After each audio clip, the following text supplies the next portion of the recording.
Welcome back to Amerisogyny. I'm your host, Hannah Blue. You're listening to episode 54, Biting the Misogyny Bullet, How Misogyny Kills the Mind, Body, and Spirit. If this is your first time listening to me today, you may be wondering, what in the world is Amerisogyny? Amerisogyny is America plus misogyny. Amerisogyny exists in the U.S. and across the globe. It is a term I coined after the U.S. Supreme Court dismantled Roe versus Wade. This was a damaging blow to women across our nation, and as a result, abortion has been banned in some states. And if a woman is raped and she does not have access to abortion, she has to carry her rapist's baby. Now, Amerisogyny is too big to only cover the U.S. because misogyny is all around the world. And speaking of the U.S., can we talk about this explosive documentary, Quiet on Set? Child stars from Nickelodeon and the tragic abuse they suffered at the hands of adults. And it all happened right here in the United States. In the 90s and early 2000s, Nickelodeon was a juggernaut for kids. And so was Disney, but we're going to talk about Nickelodeon. Boy, Drake Bell, star of Drake and Josh. This poor man. What happened to him when he was a teen was absolutely terrible. He suffered at the hands of Brian Peck, a pedophile. But even worse, the number of people who supported Peck after he was arrested for sodomy, oral copulation, and more with a minor. Let's be real. Brian Peck raped a teenaged Drake Bell repeatedly. There's no other way to slice that. And some of Hollywood's stars, I use that term lightly now, Joanna Kearns and the late Alan Thicke of Growing Pains, James Marsden, former Cyclops in the X-Men movies, and even more, wrote letters of support for this sick, twisted pedophile who raped an innocent young boy. Some even suggested that Peck must have been tempted to commit rape. Tempted. If that's not victim blaming, I don't know what is. There were many who blamed Bell for being raped. This documentary fanned the flames of what went on in Hollywood in the last 20 years or so, but it's gone on longer than that. For decades, the term casting couch has floated around Hollywood, and with good reason. It's filled with sexual predators and pedophiles. I've never been into red carpets. Who's wearing what? I don't watch the Grammys. The Grammys cheated BTS time and time again. Yeah, Parasite won an Oscar. And I have an update for you on the tragic story of Lee Sun-Kyan. But we'll get to that later. Michelle Yeoh, I think that's how you say her name, won an Oscar. But so what? When it came to admitting 7 young men from South Korea were exceptional, to the point they were better than their competitors, this country was not ready to do that. Not for music anyhow. But anyhow, I don't get into award shows. I feel as time has passed, the atmosphere of them has changed. The last couple of shows I watched, there was a lot of demonic scenery. And people love to bury their heads in the sand and act like there's no demonic worshiping going on in Hollywood, no demonic parties, and that's on them. They can believe whatever they please. But the truth, if you open your eyes, is right in your face. And so is this documentary. How the documentary relates to misogyny, some people are so miserable, so angry. The only thing they want to watch the world burn. There's no quenching these people, no soothing them. The only thing you can do when you see them coming is mentally stop, drop, and roll. Roll away and don't look back. Life is much too hard to carry all the bricks they drop at your feet. You have a life to live, a good life to live. No matter what age you are or where you live in the world, whether people know your name or not, you have a purpose. You can't afford to have distractions. Dan Schneider alone is the definition of misogynistic. Schneider bullied one of his female writers for The Amanda Show to bend over a table and reenact she was being sodomized in a room full of people. For 20 years or so, this man degraded and humiliated women by making them give him massages on the set. What these female writers went through is the epitome of Amerisogyny. Hollywood is no Oz. It's not magical. It's dark and evil. And so many people have been deeply scarred by this terrible place. This documentary, Quiet on Set, is a testament of that. If Hollywood were to be massively investigated, you know what? It would no longer exist. Why do you think they killed Jeffrey Epstein? Do you really think that man killed himself? And Ghislaine Maxwell, what does she know? More importantly, after all this time, why don't we know what she knows? Even now, all we see are remakes, recycling of ideas, even in makeup. Last night, I was telling my sister there was a company that used to be very original a few years back. And now, all I see are carbon copies of things we've already seen.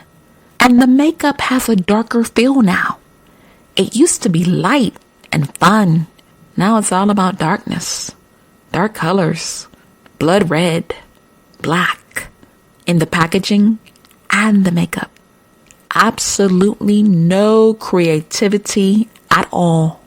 Well, as far as 21 Blue Lash is concerned, as long as I'm alive, we're going to stand on one side of the cross, and everybody else can stand on the other if they choose to do so. I'm not selling my soul. We will get to where we need to be in the timing of my Lord and Savior, Jesus Christ. Amerisogyny. This is why I do what I do with this podcast. Uncovering, exposing, providing solutions to healing.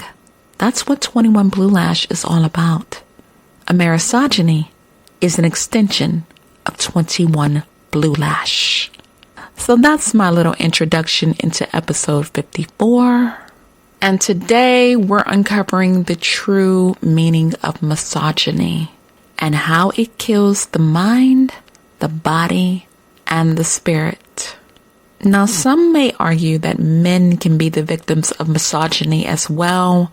I don't agree with that, and I'll tell you why in a second. David Benatar is the author of The Second Sexism, Discrimination Against Men and Boys. According to Benatar, second sexism is wrongful discrimination against men and boys on the basis of sex, and he says it's unrecognized and suggests some people find it hilarious to say men and boys are discriminated against. According to Benatar, sexism against women and girls is called first sexism. And while he acknowledges that misogyny and discrimination is more prevalent against women and girls in most parts of the world, he argues men and boys can also be subject to discrimination. One argument that he uses is state policies and social norms encourage men, but seldom women, into military conscription and combat. And as a result, men suffer or die, but women don't have to. And even in countries where women are conscripted, like Israel, women receive much more leniency than men. A second argument, when men are victims of sexual and domestic violence, society doesn't take them as seriously as they do female victims and expects men to shrug it off because they are perceived to be more masculine and more powerful than women. He argues female victims of sexual assault are shown more favor than male victims.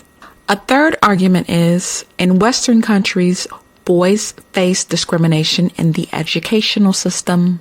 Boys drop out of school more than girls and receive less college degrees than women. And Benatar argues if the sexes were reversed, feminists would say this is discrimination against females. Here's why I don't agree with calling this second sexism or sexism at all. Because it suggests that women are powerful enough to discriminate against men and make an impact. And we know in any corner of the world, that's not true. As far as academics, education is rooted in a system fashioned by males. So are politics, economics, and social powers. All are male-driven. He can argue that females receive more college degrees than males, but he cannot argue that women are paid more than men. In Congress, men outnumber women. In the Supreme Court, men outnumber women. And as far as male discrimination, research shows men discriminate against other men far more than women discriminate against men. That's right. Men discriminate against other men because men hold the power in every corner of the world. And that leads me to my first stop, South Korea, to discuss an update on the late actor Lee Sun-kyun. Mr. Lee was a very popular actor from South Korea, and he had a lead role in the movie Parasite. Tragically, he was found dead on December 27th in his car. Wow. A group of actors, artists, and filmmakers called for an investigation to see if there was any leak from the police to the press. So why is that important? Because a lot of people, including myself, believe had Mr. Lee been granted privacy and compassion, he may still be here, faced with fines and being dropped from projects, and all the media scrutiny was too much pressure for Mr. Lee, and he caved. So now a police officer has been arrested, allegedly for leaking information. And according to media, it may not be a rookie. It might be a senior officer. And that means this officer knew exactly what they were doing. The officer's name is being kept out of the press. They're calling him or her A, but I have a feeling this officer is male. According to research, the income gap between the rich and the poor is very wide in South Korea. Police officers don't earn as much as celebrities, so he probably had an axe to grind, meaning he was probably jealous of Mr. Lee and wanted to use his power and position to make things very difficult for him. I doubt if this was a female officer, they would have listened to her, to the point that they brought this man in 3 separate times to question him, despite him passing 2 separate drug tests. If the officer is a woman, I'll be surprised. But listen, women may hold some positions of power, but South Korea, like many other places in the world, is very male-dominated. I'm going to keep my eye on this story and bring you an update later. I have another story for you on male discrimination, and it goes down on our next stop, California. Now, I'm going to say this again. I don't get out here arguing with anybody over any celebrity. I'm not on anyone's side. I'm just going to ask some questions, and you, the listener, can answer them while I'm talking. First question. Chris Brown's fans are outraged because Dr. Dre, a longtime rapper, received a star on the Hollywood Walk of Fame. Here's the position of Chris Brown's fans. For years, Chris Brown has been blackballed from performing at certain events. However, Dr. Dre, who has a very public reputation for beating women, has not. In fact, he was asked to perform at the Super Bowl with Eminem, Mary J. Blige, Kendrick Lamar, and 50 Cent. Now he was just honored by Hollywood. My first question, do they have a point? Let's get into it. Dr. Dre started out with the rap group NWA, and he's been in the business for over 30 years. He also created Beats by Dre, which is a very ironic title since he beat the hell out of Miss Chalet and Dee Barnes back in the day. At the event, his business partner and music executive Jimmy Iovine said, "Dre was the greatest partner, friend, and ally you could possibly have." I doubt Miss Chalet and Dee Barnes would say the same. Oh, it gets better. Ana Martinez, who is the producer of the Hollywood Walk of Fame, said, "Dre has left an indelible mark on popular culture." He left some marks on some women, too. She went on to say, "It is with great pride that we honor his incredible career and extraordinary impact by awarding him a star on the Walk of Fame."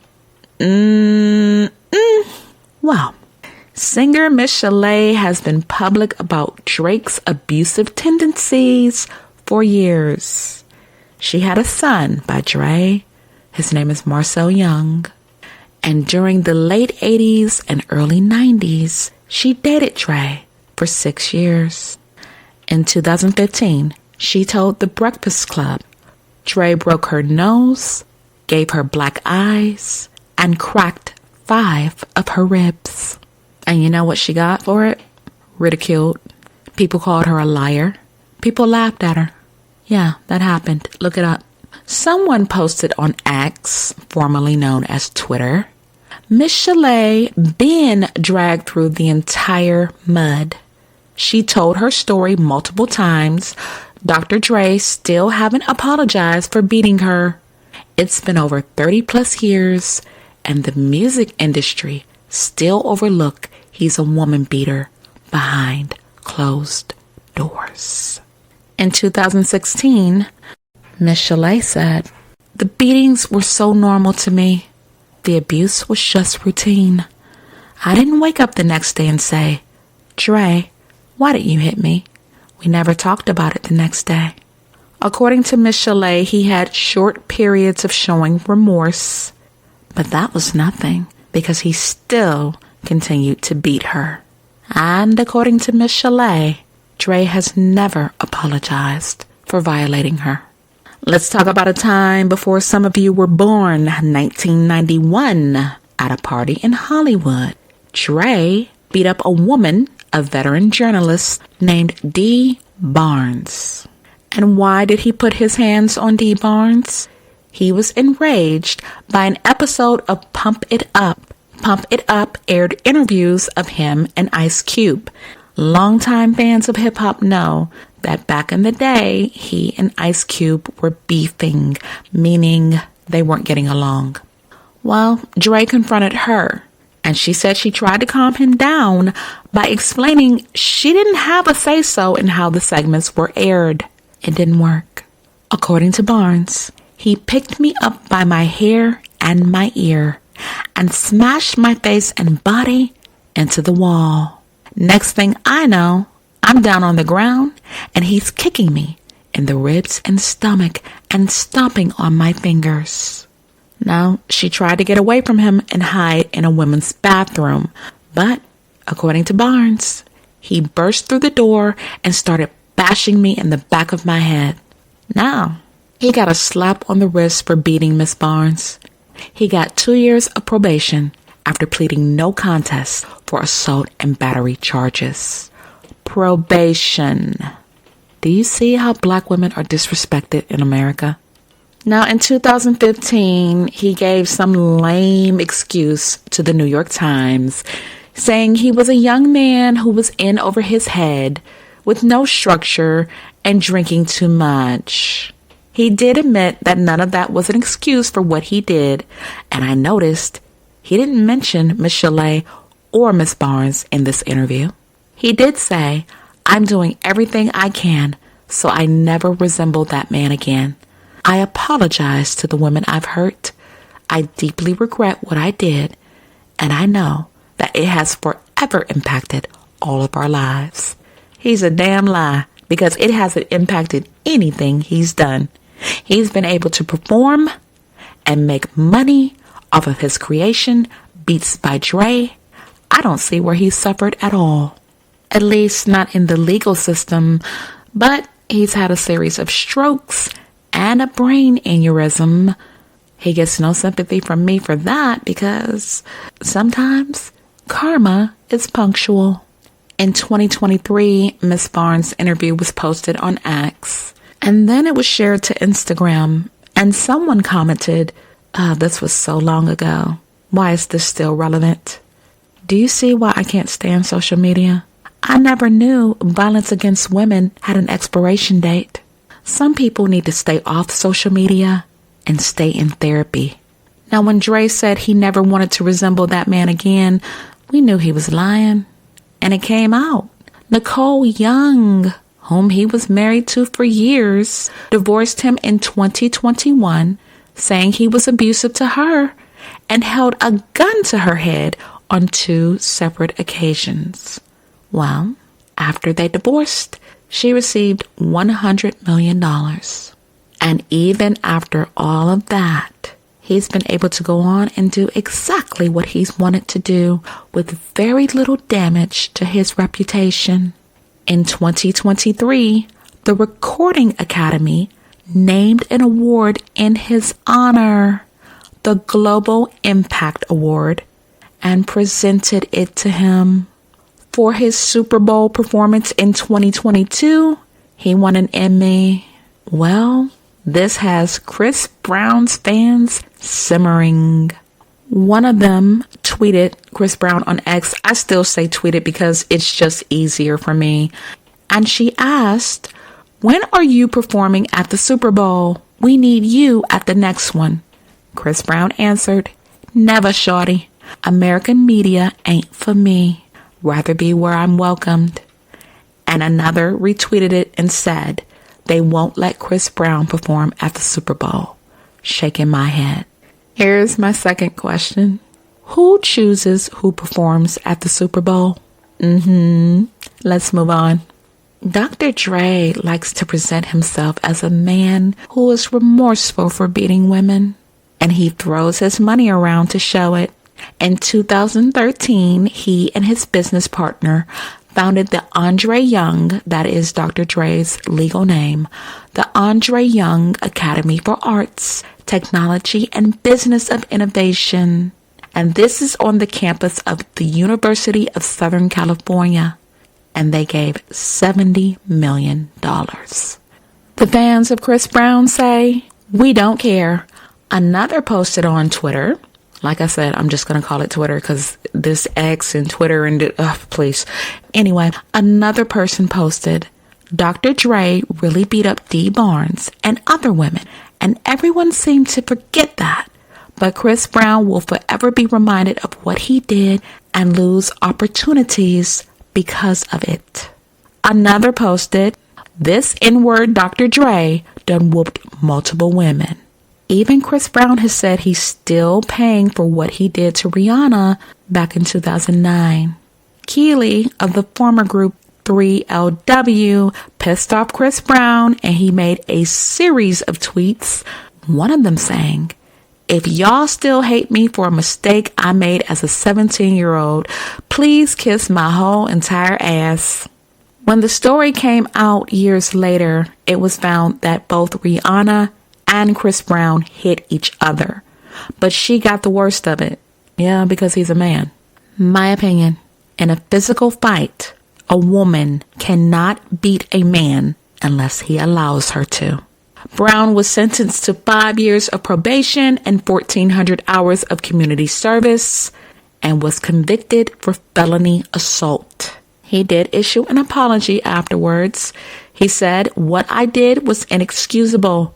I have told Rihanna countless times, and I'm telling you today, that I am truly, truly sorry that I wasn't able to handle the situation differently and better. Now, singer Rihanna has forgiven him, but the public has not. Dre has suffered little to no repercussions for his behavior, while Brown has not been invited to the Grammys since 2012. And in 2022, he was supposed to do a tribute to Michael Jackson. Well, at the last minute, the American Music Awards cut it. According to Dick Clark Productions, they were unable to align on the performance, and it was not Chris Brown's fault. Well, with supporters comes detractors, and one of them posted on Twitter, being mad at the NBA, but not Chris Brown for his actions is crazy. Y'all act like it was just the Rihanna incident. Karrueche, who is Karrueche Tran, Chris Brown's former girlfriend, Karrueche was granted a whole restraining order. Using MLK to defend a colorist, homophobic, and abusive man is insane. Y'all are pathetic. And she posted this in response to another user saying that they needed to boycott the NBA and compared it to the Montgomery bus boycotts organized by King back in the 50s. Allegedly, Chris Brown posted about the incident and said, I was asked by the NBA to play in the All-Star game this year, only for them to call later and say they couldn't do it because of their sponsors like Ruffles, which is Ruffles potato chips. At this point, I'm sick of people bothering me and I'm tired of living in the effing past. I posted the emails so y'all could see. The NBA was still trying to get me to come and sit courtside. Not effing happening. Chris Brown's detractors also say he stalked his ex-girlfriend Karrueche Tran and shattered his mother's windshield back in 2013 after an argument. It's being rumored he even got into it with Usher and hit him at a party. Allegedly, this happened back in 2023. Now, Usher claims there is no beef between he and Chris Brown, but he also admitted that man, quotation marks, was not among the big names he extended an invitation to join him on stage. Now, the two did collaborate on a hit, New Flame, but in spite of his past issues, Chris Brown still has a massive following. His music continues to top charts, and his concerts sell out. My last question, is it fair for Dr. Dre to be awarded and celebrated while Chris Brown is still being blackballed for the same behavior? I'm going to let you, the listener, respond to that. I'll do a post on Instagram and we'll take it from there. Let's move on to our next story. Still in California, folks. When I read this story, I just shook my head because I don't understand why. That's my only question. Why this happened? A sister called the police to, and I quote, take in her brother who was autistic and 15 years old. Allegedly, he was having a meltdown that the family could not circumnavigate. Well, he ended up being killed by police. In a previous episode, I cautioned you, the listener, to not always jump the gun and call police as a response to someone who is autistic when they're having a crisis. And this is why. Law enforcement, I'm not going to lump all of them, but for the majority of law enforcement, it is not always wise to call them when someone is having a mental health crisis, because the person could end up dead, like this poor 15-year-old child.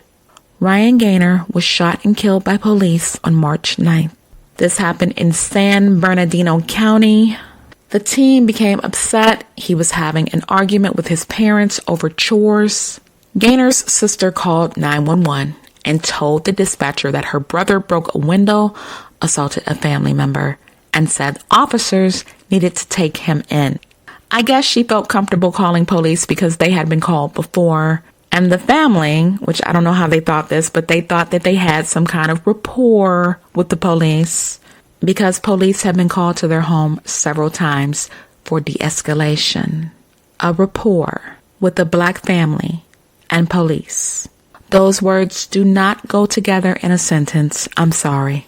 Again, it's not all police, but as a Black mom of a young adult living with autism, the police are going to be my last resort if she's having a meltdown.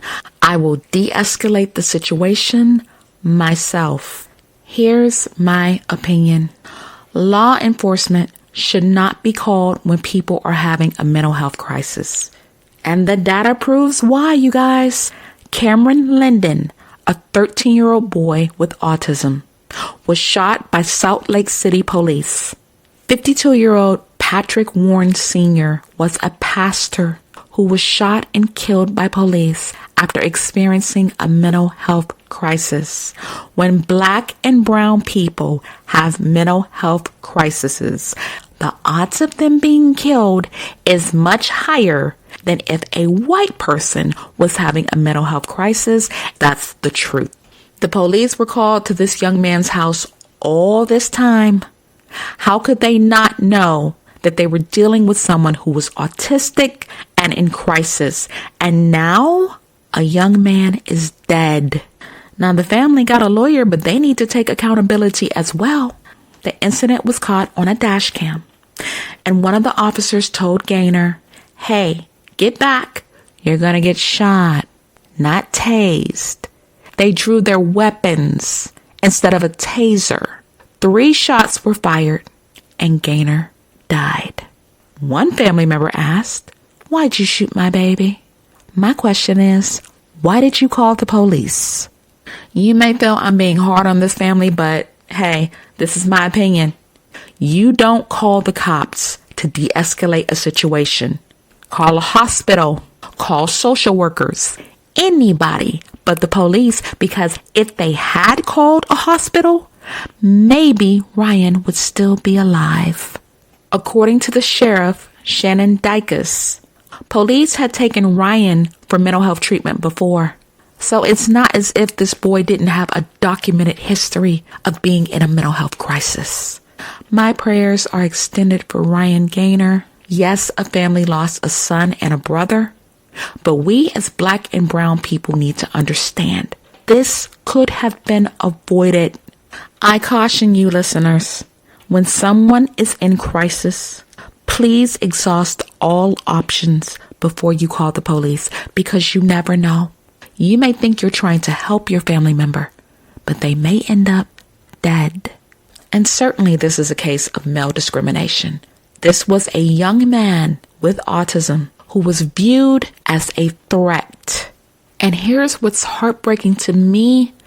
Gaynor had calmed down before the police even arrived. And a cousin called back to say, hey, there's no problem. He's calm. And some people may argue, well, he was holding a weapon. He was holding a gardening tool. That's why police should not be the first to respond to people in a mental health crisis, because someone with training, with a background in mental health, could have talked the boy down. And that's just that. People, when it comes to advocating for people with autism and other developmental disabilities, I could sit here with you all day. But you know what? I'm out of time. If you learned anything in this episode, feel free to follow me on Podbean, Spotify, Samsung, YouTube, Apple Podcasts, iHeartRadio, and more. For the listeners who use Google Podcasts, as of April 2nd, Google Podcasts will no longer exist. Yeah, I'm upset about it too, guys, because most of my listeners come from Google Podcasts.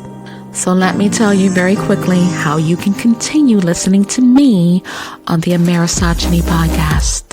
You can listen to me on Spotify or Amazon Music, or you can switch to another Android podcast app, and that would be YouTube Music. When they got rid of Google Play, I had to switch all of my music to YouTube Music. People who have Androids, here's how you switch to YouTube Music. Find the pop-up at the top of the Google Podcast app and click on Export Subscriptions. On the next screen, you should see Export to YouTube Music. Select Export and follow the instructions to transfer your subscription to YouTube Music. If the export doesn't work, you might have to add the feeds manually using the RSS. Now guys, we're on YouTube under 21 Blue Lash. I uploaded all of my episodes weeks ago, so you can continue listening to me for as long as you want. I will be back with more stories. Until then, I want you guys to have the best weekend ever. Be easy. Take care of yourselves. And as always, God bless.